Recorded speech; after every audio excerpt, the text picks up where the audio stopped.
नमस्कार। आज हम बात कर रहे हैं सुप्रीम कोर्ट के एक काफी अहम और ताज़े आदेश पर। जी। ये आदेश जो 4 नवंबर 2025 को आया है, ये जुड़ा है खास तौर पर स्पेशल एजुकेटर्स की भर्ती से। मतलब वो शिक्षक जो विशेष आवश्यकता वाले बच्चों के लिए होते हैं। हाँ, और ये जानकारी जो है वो रिट याचिका सिविल नंबर 1322/2016 से है। रजनीश कुमार पांडे और अन्य बनाम भारत संघ और अन्य का ये मामला है। बिल्कुल। तो आज हम यही समझने की कोशिश करेंगे कि इस आदेश के हिसाब से जो हमारे देश के कुछ मुख्य राज्य हैं, वहां इन स्पेशल एजुकेटर्स की भर्ती की अभी क्या स्थिति चल रही है और अदालत असल में क्या चाह रही है, क्या निर्देश दे रही है। हम खास तौर पर आज मणिपुर, केरल, राजस्थान और उत्तर प्रदेश पर ध्यान देंगे। और हाँ, दिल्ली, ओडिशा और पश्चिम बंगाल का भी थोड़ा जिक्र आएगा। जी, तो मतलब एक पूरा जायजा लेने की कोशिश करेंगे। हाँ, तो चलिए शुरू करते हैं इस अहम मुद्दे पर थोड़ी गहराई से बात करना। बिल्कुल। सबसे पहले मणिपुर से शुरू करते हैं। ऐसा लगता है कि वहाँ कुछ हुआ है।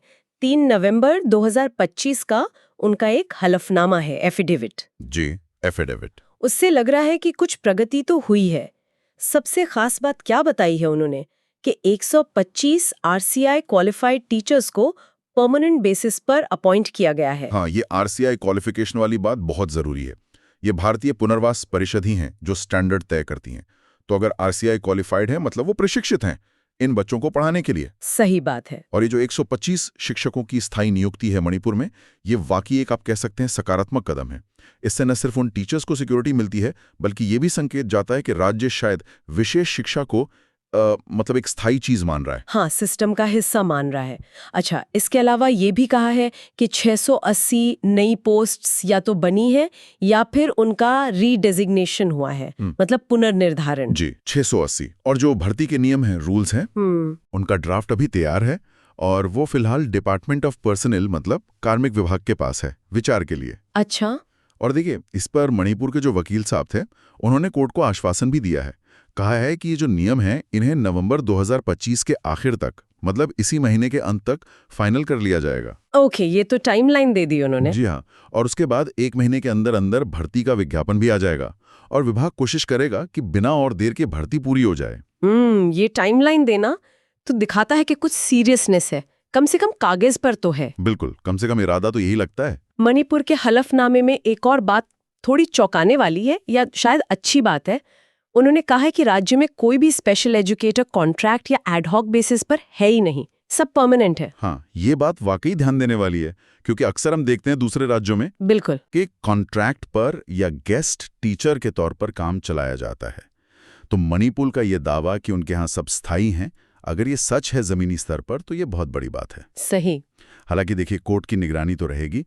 अगली जो कंप्लायंस रिपोर्ट देनी है वो 31 मार्च 2026 तक देनी है। अच्छा। तो उसमें उन्हें बताना होगा कि भर्ती में क्या हुआ, नियमों का क्या हुआ, तो आगे पता चलेगा। ठीक है, तो ये तो हुई मणिपुर के बाद। अब जरा आगे बढ़ते हैं केरला की तरफ, और यहाँ तो तस्वीर बिल्कुल अलग दिख रही है। हाँ, केरल में मामला एकदम उलट है। वहां बताया गया है कि करीब 6,307 शिक्षक कॉन्ट्रैक्ट पर काम कर रहे हैं स्पेशल एजुकेटर के तौर पर। 6,307, ये तो बहुत ही बड़ा नंबर है। जी, बहुत बड़ा नंबर है। और ये सुनते ही कई सवाल उठते हैं कि भाई इतने बड़े पैमाने पर कॉन्ट्रैक्ट पर क्यों? क्या ये कोई अस्थायी व्यवस्था थी जो अब परमानेंट जैसी हो गई है, या फिर ये राज्य का विशेष शिक्षा के प्रति कोई कम स्थायी नजरिया दिखाता है, या फिर कोई और दिक्कतें हैं प्रशासनिक या पैसों की स्थायी पद भरने में? आदेश में ये भी लिखा है कि राज्य के जो सीनियर वकील हैं, श्री पीवी दिनेश, उन्होंने कुछ चिंताएं भी जताई हैं जिन पे ध्यान देने की जरूरत है। खैर, वो चिंताएं क्या हैं ये डिटेल में नहीं है। नहीं, वो डिटेल नहीं है, लेकिन कोर्ट का निर्देश क्या है वो बिल्कुल साफ है। केरल सरकार को कहा गया है कि पहले तो ये पता लगाओ कि इन 6307 कॉन्ट्रैक्ट टीचर्स में से कितने असल में आरसीआई क्वालिफाइड हैं। अच्छा, पहले क्वालिफिकेशन चेक करो। हाँ, और बात सिर्फ क्वालिफिकेशन चेक करने की नहीं है। कोर्ट ने ये भी कहा है कि ये भी देखो कि जो योग्य पाई जाएं, क्या वो 7 मार्च 2025 के कोर्ट के पिछले आदेश के मुताबिक स्पेशल एजुकेटर के तौर पर सही पे स्केल मतलब उचित वेतनमान के साथ नियुक्त होने के हकदार हैं या नहीं। यानी सिर्फ गिनती नहीं करनी, उनको उनका हक भी देना अगर वो योग्य हैं तो। बिल्कुल सही। ये सिर्फ आंकड़े जुटाना नहीं है, ये योग्य शिक्षकों को उनका सही पद और वेतन देने की तरफ एक कदम है। तो केरल के लिए ये काफी बड़ा काम हो गया है। पहले हजारों लोगों की योग्यता जांचो, फिर देखो कि स्थायी नियुक्ति और सही वेतन कैसे दिया जाए। हाँ बिल्कुल, और कोर्ट ने इसके लिए टाइम भी दिया है। 31 जनवरी 2026 तक उन्हें एक डिटेल्ड मतलब बेहतर हलफनामा देना है। उसमें उन्हें बताना होगा कि क्या प्रोग्रेस हुई, कितने योग्य मिले, कितनों की नियुक्ति शुरू हुई, और वो जो चिंताएं वकील साहब ने उठाई थी उनका क्या हुआ। मतलब कोर्ट अब सिर्फ बातों से नहीं एक्शन देखना चाहता है। तो केरल में तो संख्या पता है, पर योग्यता और स्थायीकरण का बड़ा सवाल है। वहीं राजस्थान में, वहां तो शुरुआत ही आंकड़ों की कंफ्यूजन से हो रही है ना? हाँ, राजस्थान का मामला थोड़ा उलझा हुआ सा लग रहा है। कोर्ट के हिसाब से राज्य ने 25 अगस्त 2025 को एक एफिडेविट दिया था, लेकिन कोर्ट का कहना है कि उसमें क्लैरिटी नहीं है, स्पष्टता की कमी है। क्या क्लैरिटी नहीं? यही साफ नहीं बताया गया है कि अभी मतलब आज की तारीख में राज्य में कितने आरसीआई क्वालिफाइड स्पेशल एजुकेटर्स काम कर रहे हैं, चाहे वो परमानेंट हो या कॉन्ट्रैक्ट पर। अब देखिए, जब तक सही नंबर ही नहीं पता होगा तो आगे की प्लानिंग कैसे होगी या कोर्ट निगरानी कैसे करेगा। बात तो सही है। तो कोर्ट ने क्या कहा है राजस्थान को? कोर्ट ने कहा है कि आप एक बेहतर हलफनामा दीजिए, मतलब एक इम्प्रूव्ड एफिडेविट। उसमें 25 अगस्त 2025 के बाद आपने क्या क्या कदम उठाए हैं उसका पूरा ब्यौरा होना चाहिए। और खास तौर पे ये साफ साफ बताना होगा कि परमानेंट अपॉइंटमेंट कितने हुए हैं, और अगर आरसीआई क्वालिफाइड टीचर्स कॉन्ट्रैक्ट पर रखे गए हैं तो उनकी संख्या कितनी है और उनकी स्थिति क्या है। मतलब पूरी पिक्चर क्लियर चाहिए कोर्ट को। समझ गए। और एक बहुत ही अजीब सी बात थी उनके पिछले हलफनामे में, जिसका जिक्र कोर्ट ने किया है। पैराग्राफ 15 में कहा गया था कि सिर्फ एक स्पेशल एजुकेटर कॉन्ट्रैक्ट पर है, पूरे राज्य में सिर्फ एक। जी हाँ, ये वाकई मतलब थोड़ा हैरान करने वाला दावा था, खासकर जब हम बाकी राज्यों को देख रहे हैं। बिल्कुल। इसीलिए कोर्ट को ये बात कुछ हजम नहीं हुई।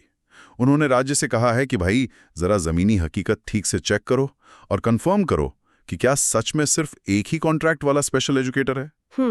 ये दिखाता है कि कोर्ट सिर्फ कागज पर लिखे को नहीं मान रहा, वो फैक्ट्स की पुष्टि चाहता है। और सही डेटा होना कितना जरूरी है ये हम सब जानते हैं। अगर डेटा ही गड़बड़ होगा तो फिर प्रॉब्लम का अंदाजा और उसका हल कैसे निकलेगा। सही बात है। और राजस्थान को ये बेहतर हलफनामा कब तक देना है? कोई डेडलाइन है? हाँ, डेडलाइन है 30 नवंबर 2025 तक।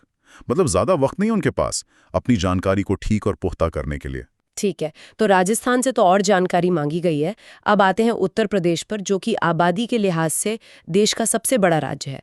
वहां क्या स्थिति है? उत्तर प्रदेश के लिए कोर्ट का निर्देश है कि वो भर्ती प्रक्रिया का जो भी लेटेस्ट अपडेट है वो बताते हुए 10 दिन के अंदर हलफनामा दें। सिर्फ 10 दिन?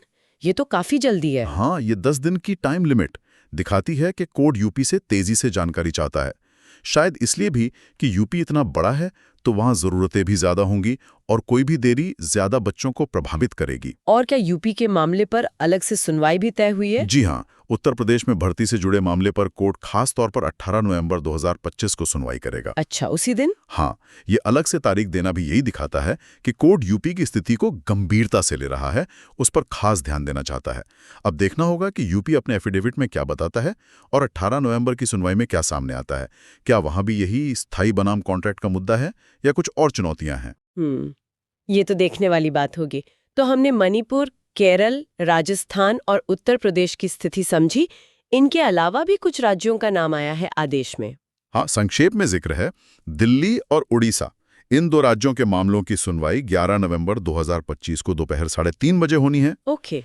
और पश्चिम बंगाल ने क्या कदम उठाए हैं इस पर 18 नवंबर 2025 को विचार होगा, यानी उसी दिन जब यूपी के मामले पर भी सुनवाई है। अच्छा, तो ऐसा लग रहा है कि कोर्ट एक सिस्टमैटिक तरीके से एक-एक करके सभी संबंधित राज्यों से हिसाब ले रहा है। बिल्कुल बिल्कुल, ये पूरी प्रक्रिया यही दिखाती है कि सुप्रीम कोर्ट इस मामले को कितनी गंभीरता से और कितने व्यवस्थित ढंग से देख रहा है।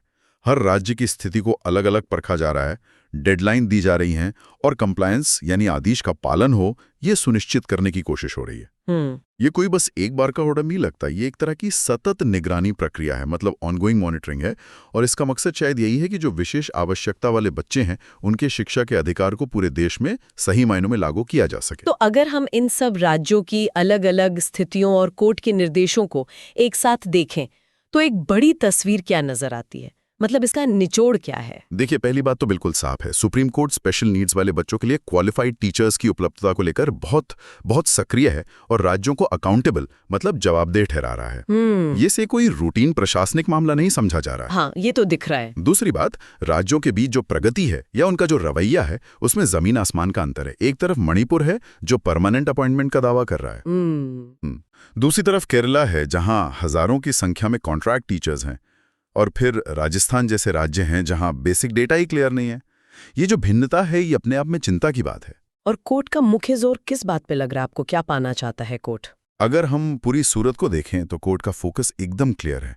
ये सुनिश्चित करना कि जो आरसीआई क्वालिफाइड टीचर्स हैं उन्हें परमानेंट पोस्ट्स पर प्रॉपर स्टेटस और सही पे स्केल के साथ अपॉइंट किया जाए। ये सिर्फ टीचर्स के रोजगार का सवाल नहीं है, ये इंक्लूसिव एजुकेशन यानी समावेशी शिक्षा के लक्ष्य को हासिल करने के लिए बेहद जरूरी है। इन बच्चों को ऐसे टीचर्स चाहिए जो ट्रेंड हों, डेडिकेटेड हों और जिन्हें सिस्टम का परमानेंट हिस्सा माना जाए, न कि कोई अस्थायी जुगाड़। सही कहा। और ये आदेश कोर्ट की उस अहम भूमिका को भी दिखाता है जहां वो राज्यों को उनकी संवैधानिक और कानूनी जिम्मेदारियां पूरी करने के लिए प्रेरित करता है या कहें कि दबाव डालता है, खासकर शिक्षा के अधिकार के मामले में, जो कि अब फंडामेंटल राइट है। और स्पेशल नीड्स वाले बच्चों के लिए तो ये और भी ज्यादा जरूरी हो जाता है। निश्चित रूप से। तो चलिए एक बार जल्दी से समेट लेते हैं। हमने देखा कि सुप्रीम कोर्ट बहुत बारीकी से नजर बनाए हुए है। मणिपुर स्थायी नियुक्तियों की तरफ बढ़ रहा है। केरल के सामने हजारों कॉन्ट्रैक्ट शिक्षकों की योग्यता और स्थायीकरण की बड़ी चुनौती है। राजस्थान से और ज्यादा स्पष्ट जानकारी मांगी गई है जमीनी हकीकत के साथ। उत्तर प्रदेश को जल्दी से अपडेट देने को कहा गया है और दिल्ली, ओडिशा, पश्चिम बंगाल के मामले भी कोर्ट के सामने आने वाले। जी हाँ, बिल्कुल। और यहाँ एक सवाल मन में उठता है सोचने के लिए। ये पूरा मामला और कोर्ट का ये जो आदेश है, ये इस बात पे रोशनी डालता है कि अलग-अलग राज्य सरकारों के बीच कंप्लायंस यानी नियमों का पालन करने में, तत्परता दिखाने में और डेटा की पारदर्शिता रखने में इतना अंतर क्यों है, वो भी शिक्षा जैसे इतने महत्वपूर्ण मुद्दे पर। ये सोचने वाली बात है, खासकर जब बात स्पेशल नीड्स वाले बच्चों की शिक्षा की हो। हमें सोचना चाहिए कि कुछ राज्यों की इस मामले में जो तेजी दिख रही है और दूसरों के यहाँ जो ये गैप्स हैं, जो सुस्ती नजर आ रही है, उसके पीछे क्या गहरे कारण हो सकते हैं। क्या ये सिर्फ पैसे की कमी है या एडमिनिस्ट्रेटिव विल पावर मतलब प्रशासनिक इच्छा शक्ति और प्राथमिकता का सवाल है, या फिर हमारे सिस्टम की अपनी कुछ ऐसी दिक्कतें हैं जो इन योग्य शिक्षकों को उन बच्चों तक पहुंचने से रोक रही हैं जिन्हें उनकी सबसे ज्यादा जरूरत है। बिल्कुल, ये वो सवाल हैं जिन पर शायद हमें आगे भी सोचने और बात करने की जरूरत होगी। जी।